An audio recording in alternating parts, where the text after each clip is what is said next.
Now let's talk a little bit about learning disorders.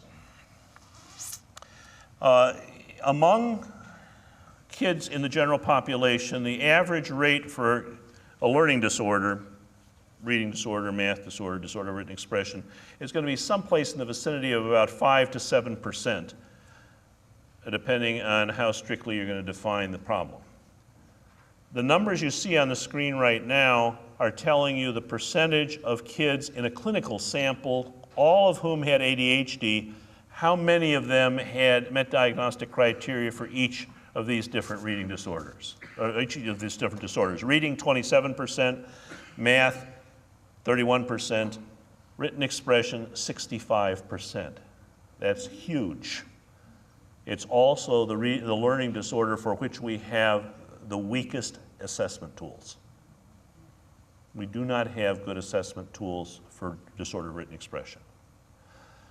But 70% of these kids had one or more. And then an epidemiological study done by the CDC found that half the kids with ADHD diagnosed in the United States are also identified as having a learning disorder. Does that tell us anything about the possibility that maybe these two things overlap? Let's talk a little bit about what each of these disorders is. Reading disorder, the term dyslexia is used in different ways. Some people, particularly in Europe, use the term dyslexia to cover all learning disorders. And in other cases, it's used more specifically to mean has trouble reading. Technically, that's what it is from the Greek, dyslexia. You can't read very well. But the core of it, as I was alluding to earlier today, is phonological processing, being able to decode the words. You see, a lot of people who have reading disorder have good vocabulary, and they understand words when they're spoken to them, and they can use many of the same words quite well when they're talking with other people, but they can't recognize the word on the page. They don't have the notion that this particular word, which they know if you just said it to them, that that's what it is when they see it on the page. We know it's normally distributed in the population. It used to be they thought it was just boys. Now we know it's boys and girls are equally affected, and that it's linked to some specific chromosomes and some specific brain regions. But, as I mentioned when I talked a little earlier today about this, it now is clear to the people who are working in dyslexia specialists that it's not just about phonological processing. It's not just phonics. It's also fluency, processing speed, and being able to remember what you just saw. Now, this is a slide that talks about that Shaywitz and Shaywitz article I mentioned, where they're saying, hey, it's not just ability to decode words, it's also ability to sustain focused attention. And they were talking for the first time among the people in that field about how the medications used to treat ADHD may be helpful for treatment of dyslexia. It doesn't fix the decoding problem, the medication, but it can help to improve comprehension because it helps to improve attention and helps to improve the ability to remember what you've read. That processing speed thing is a big issue for a lot of people with ADHD. And in the United States, I'm not sure what your requirements are here in terms of, can kids easily get extended time for taking exams under law here? Okay, so you've got the laws that provide the same protection as we have. We have arguments with the people who make the decisions about who should get extended time and who shouldn't, because that gets into the is it worse than the average person's kind of problem. And so we have this Nelson-Denny reading test, which is one of the few tests which has slightly longer passages than more than just one paragraph. It has 3 or 4 paragraphs. And so we use that measure, and it's an interesting test because it's designed to be used in 2 ways. One is, for example, on the reading comprehension section, you get 20 minutes to read 7 different passages and then answer the questions. You're allowed to look back as you do it. But then after that, if they're not finished, we draw a line, and you get another 12 minutes to answer if you need it. So it's a way of testing, do you need extra time, and if you get it, does it help? Well, what we did was we took a group of students with ADHD, and what we found was that over half of them, 53%, were not able even to get to all of the 38 comprehension questions within the 20 minutes. Under standard time, the average score was 17 points below the mean of their verbal ability as measured by the IQ test, which does nothing on reading. When we gave them the 12 additional minutes, to complete these things, the extended time reduced that from a 17-point discrepancy against their verbal ability to just a 7-point discrepancy. In other words, they had a better chance to answer the reading questions and show that their reading ability is much closer, in fact, to their verbal ability. You need the time to do it. Here are the data in graphic form. Look at the middle bar. Stands at 118. This is a smart sample. They're in the high average range, and that's where their verbal abilities were as a group. These are means. We looked at their basic verbal abilities in terms of word attack. Could you pronounce the words right? Average range, 106. Could you recognize the words in their in phonics form that are pseudo words? That's your phonics measure. That's word attack. Both of those are in the solidly in the average range. Look over to the right. Where's the working memory index for the IQ test? That's down at 102. Still average range, but it's a bit lower. Processing speed index, that's down below 100. The two on the right are measuring executive functions. The two on the left are basic reading skills. And we're asking in the sample of 145 students, how are their basic reading abilities and their executive functions related to their basic verbal abilities, as measured by the IQ test? Okay, now we gave extended time. Now we've already shown in that first slide that it's not that these people don't know how to pronounce the words. It's not a phonics problem. That yellow line up at the top is that same verbal abilities thing we had before, a 118. Now what you're looking at on the left, those two bars, are how they did on the reading vocabulary test of the Nelson-Denny on standard time versus extended time. That's 15 minutes versus 24. 107, they improved on their mean score up to 111. Well, that's substantial, but not too impressive. The reading comprehension are the two bars you see on the right. They came out right at 100, which is considerably below the 118 on standard time, and mostly because they weren't able to finish the test. When we gave them that little bit of extended time, which was stipulated for the test, it's jumped up to 112, and now we're within 16 points of their basic verbal abilities. So here's another way of looking at the same thing. This is what percentage of these students scored within a standard deviation of their verbal IQ ability index. On reading, the vocabulary, 63% of them against 72, almost 73. But notice the difference on the reading comprehension. 42% of them are within reach of within a standard deviation of their reading, of their verbal ability, non-reading. Almost 80% of them picked it up when they got that little bit of extra time. So I'm offering this as an example of how processing speed plays a critical role in reading comprehension when you're looking at something that's not just reading a few sentences or a short paragraph. Math disorder. There are a whole bunch of different types of math disorder, math problems. The one we often see was when I was talking with a couple of people earlier today, where I've got students at Yale University who can do advanced calculus, but they still have not been able to learn their multiplication tables. That there are some people's heads that just don't do multiplication tables very well, and sometimes they need calculators to be able to work it out. I'm not going to talk more about that. Let me go to right to written expression. A lot of people still get confused about written expression. This is not dysgraphia. This is not sloppy handwriting.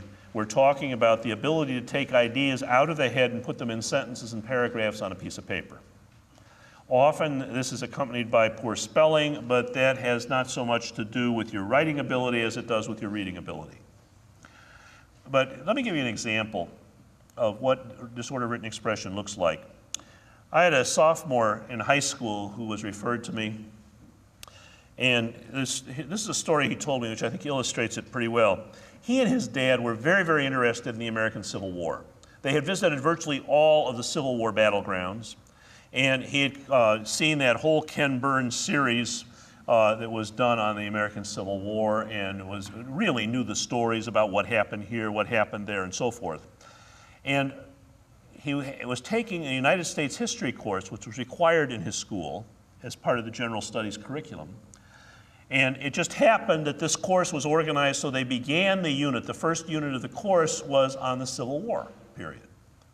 And so during that time, his hand was always up and he had plenty of stories and examples to give. And everybody in the class, including the instructor, recognized this kid's an expert in the American Civil War. Came the test at the end of that unit. And the teacher had a number of questions that were short answers and then some essay questions that they were asked to integrate this information. And at the end of the period, the teacher's standing at the door collecting the papers, and this kid who was so good at this was the last kid out of the room. And the teacher eyeballed his exam as he was going out the door, grabbed him by the collar and pulled him back and said, "What are you doing? You're not taking this thing seriously." He said, "This test, you're not elaborating any of the answers. You know, this is barely passing if it's that. What's with this?" And the kid just hung his head and said, I don't know. I just couldn't get the answers written out.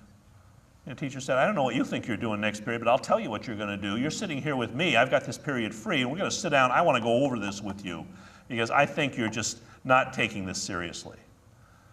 And so at that point, he sat down and went through each one of those questions with the kid, and the kid responded orally and gave him excellent answers, well elaborated, fully consistent with the way he'd been performing in class.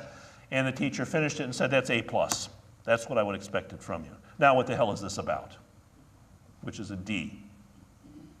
He said, "I have this problem in almost every class where we have essays to write. Sometimes I just can't think about how I can say it, or I'll say a little bit and give these short, stubby little sentences, and the teachers always say, elaborate, elaborate, and I just can't do it." That's an example of disorder of written expression. It's where you can say it orally and you can't put it out in sentences and paragraphs on the page. And that's the problem that involves a lot more executive function. Why? Well, think about it. In reading, you've got the words on the page and you're just reading them. And then you have to think about what they mean. You can go back and check them. In math, you've got numbers on the page. In writing, you have a blank page. And you have to organize your thoughts and put them on the paper and organize and keep in mind who are you writing to. You've got to remember, okay, what's the main thing I'm writing about? How is that related to this thing? You have to organize it. How is this related to what I just talked about? Where am I going with this? Who's going to be reading it and so forth? Much more complicated task, much more demanding on executive function. So we did a study on this, which we're going to be presenting at the American Psychological Association meeting in San Diego this August. We administered, this is a group of 13 to 25-year-old students, 49 of them. We administered the IQ test and the academic achievement test, the WIAT 2. And what we found was that for 70% of these students, written expression was lower, significantly lower than their reading and math scores on the achievement tests. And that the written expression was more than a standard deviation lower than what was being predicted by the formula that the test uses to say, okay, well, if you score here on the IQ test, this is where we would expect you to be on that, and that's at a level of probability you don't get very often. And so what we saw was verbal comprehension index, their basic verbal abilities on the IQ test are strong, their executive function was weak, and that's what led to the working memory index being related to the working, in this case, the working memory index being at least a standard deviation below the verbal index. And what we found was very similar to what Mays and Calhoun had found in a sample that they had with 6 to 16-year-olds. Most of them were, the mean was 9, with ADHD, found that 76% of their kids with ADHD in that clinical sample had disordered written expression. You know, and so what we're saying here is that written expression among people with ADHD is not always, but often significantly weaker than their reading and math abilities, and that it's related to the weaknesses of working memory and processing speed and executive function. And that students with ADHD who are struggling with academic work ought to be evaluated for possible impairments of written expression. So thinking about all this stuff put together, Where it's led me to is to say that when I went to school, we had ADHD, and that's thought of as sort of a chemical problem. You treat it with medicine. And then there was the learning disabilities, reading disorder, math disorder, disorder written expression. That was thought of as hardwired in the brain, and all you could do for that was give special education instruction. And what I think we can say now on the basis of the data that we have available is these things are not so separate as people thought. They overlap. They're not the same thing, but they overlap. And that there's some genetic etiology, and that both ADHD and specific learning disabilities involve executive function impairments, particularly working memory and processing speed, and that's what ADD is about. And so what we need to do is to think about this in terms of that underlying factor of the executive function, as well as the fact that there's specific impairments. The person with dyslexia still has phonological processing problems, and that's not fixed by ADD medicine. But they're likely to have a lot of trouble remembering what they read and comprehending it adequately because of attentional problems and other executive functions. And so that's the sort of thing where you need then to look at school accommodations and some remedial education as well. And I'm not going to go into all this. Most of this is stuff that most of you folks will already know. Assistive technology, like the Kurzweil inspiration, Dragon, and so forth, individualized instruction, and accommodations to allow extended time where it might be needed.